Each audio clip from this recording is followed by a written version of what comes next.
Welcome to this informational session on how to complete the English Learner Individual Language Learning Plan, the LILLP. My name is Dr. David Vasquez Gonzalez, and joining us in this session today is Dr. Silvia Martinez. PATTN's mission. The mission of the Pennsylvania Training and Technical Assistant Network is to support the efforts and initiatives of the Bureau of Special Education and to build the capacity of local educational agencies to serve students who receive special education services. PDE commitment to LRE. Our goal for each child is to ensure individualized education program teams begin with the general education setting with the use of supplementary aids and services before considering a more restrictive environment. Section 1. What is the required program information? Date the LILLP was completed, name of the sending LEA, name of the AEDY program, and the last school attended. What are the required demographics? Student's name, date of birth, PA secure ID, the grade, parent or guardian, parent home language. Please include if an interpreter or if a translator is part of the LILLP interview. Date identified as an L, write the date the student was administered the WAPT screener. Determine if the student has limited or interrupted formal education. Date L services began. Include the date the student began receiving ESL services. IEP. Does the student have an IEP? If yes, list the disability category. ESL teacher specialist. List the ESL teacher specialist. Has the student been in the U.S. schools for less than 1 year, consecutive or cumulative? It is important to know if the student has been in any U.S. school for less than 1 year, either consecutive or cumulative. Program model. PDE offers 6 models. The first one, L bilingual. Second, mixed bilingual. Third, L specific transitional instruction. Fourth, mixed classes with native language support. Fifth, L specific English only instruction. Sixth, mixed classes with English only support. Please note that most AEDY programs use the L specific only instruction, which is also called the pullout, or the mixed classes with English only support that we also call push-in. Amount of L services. How often is ELD delivered directly by an ESL certified teacher? For example, 1 period per day, 45 minutes, 5 days a week. The amount of time is determined by the student's English language proficiency level. The English language development must be daily instruction. It should be aligned to state academic standards for the appropriate grade level of the L. Include ELD direct instruction delivered by properly certified teachers who hold an ESL program specialist certificate. Provide equitable access to content for Ls at all language proficiency levels by providing research-based bilingual or sheltered instruction with fidelity, and not limit the enrollment of Ls in any course or academic program from which they would otherwise be eligible. Section 2. Language proficiency assessments. What is required under Section 2? The most 2 recent WIDA scores are required in order to see a trend of language proficiency. WIDA screener date, the date the screener was administered.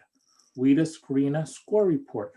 Include the language proficiency scores for each category. Grade, list the grade the student was assessed with the WIDA screener.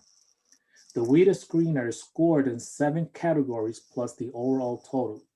Enter the proficiency level score for each category under the correct level and the overall total score. Section 3, access score. What is required under Section 3? Access for ELS Year 1. Add the Year 1 date for the student's access scores. You must have the student's individual report with proficiency level scores. The access is scored in 7 categories plus the overall total. Enter the proficiency level score for each category under the correct level and the overall total score for Year 1. Section 4, access score. What is required under Section 4? Access for ELS Year 2. Add the Year 2 date for the student's access scores. You must have the student's individual report with proficiency level scores. The access is scored in 7 categories and the overall total. Enter the proficiency level score for each category under the correct level and the overall total score for Year 2. Section 5, student background. What are key elements of the student's background and school history? It is recommended that the school staff review the student's background, which may include information on the community, the family, health issues, and trauma, and also school history, which may include previous schools attended, English language development programs, grades, school records, recommended instructional strategies, referrals, and discipline reports. Continuing Section 5, what are the student's academic and language strengths? Looking at the data gathered, what are the students' academic strengths?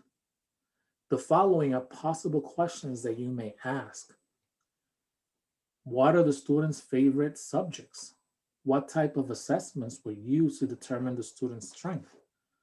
Are these assessments fair and reliable for ELS? Have you assessed the student's learning style? What academic strength does the student have in the 4 domains and subscores? Section 5, what are the student's academic and language areas of concern or needs? Looking at the data gathered, what are the students' academic concerns?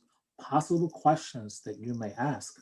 How does a student perform in each of the content areas? How does a student communicate with peers and teachers? How does the student behave in the classroom?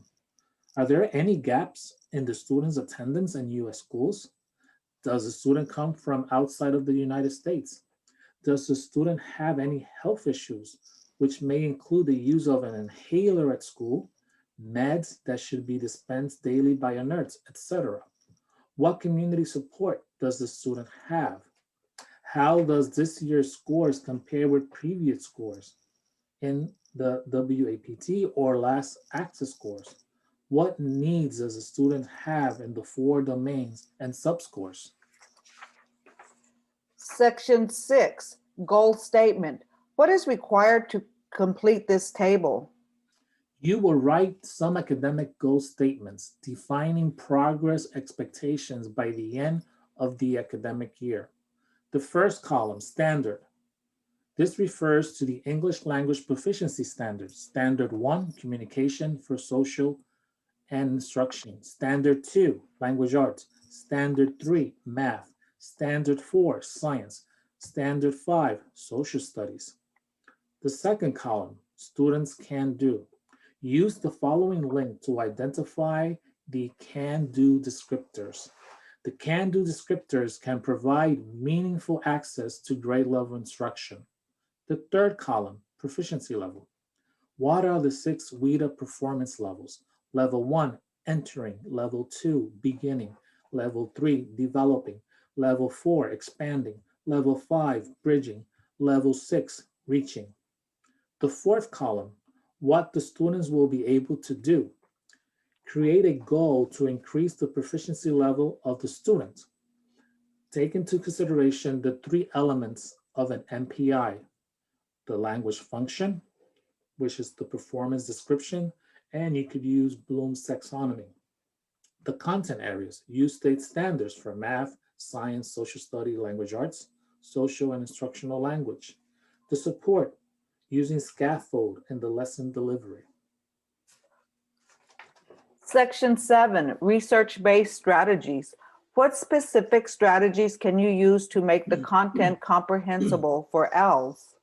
List research and evidence-based instructional strategies that are culturally responsive and scaffolds in the lesson delivery. They must be specific to the student's academic and language needs. Please see handout titled The 5 Principles of Instruction for English Language Learners.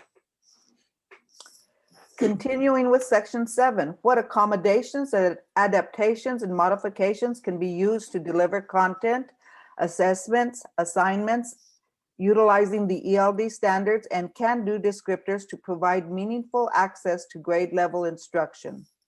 The accommodations must be specific to the student's academic and language needs. Appropriate accommodations and modifications are required in all content areas in which ELLs are enrolled to ensure that ELLs at all proficiency levels have equitable access to the same rigorous grade level content. Content area teachers, including those who are not certified ESL specialists, are responsible for intentionally planning and implementing instruction that incorporates appropriate and necessary supports, modifications, and accommodations that allow ELLs to overcome language barriers and access instruction and assessment on par with their native English-speaking peers. Please see handout titled Classroom Accommodations for ELLs. Section 8, language support team. Please make sure there is a full participation of the required staff to support ELL's academic and language needs. Please make sure that everyone in attendance signs the LILLP. The following are recommended team members: parent or guardian, counselor, student, special education teacher, administrator, ESL specialist, general education teacher, other team members. Thank you for your participation in this informational session. For more information, please visit our patent and AEDY websites. Thank you.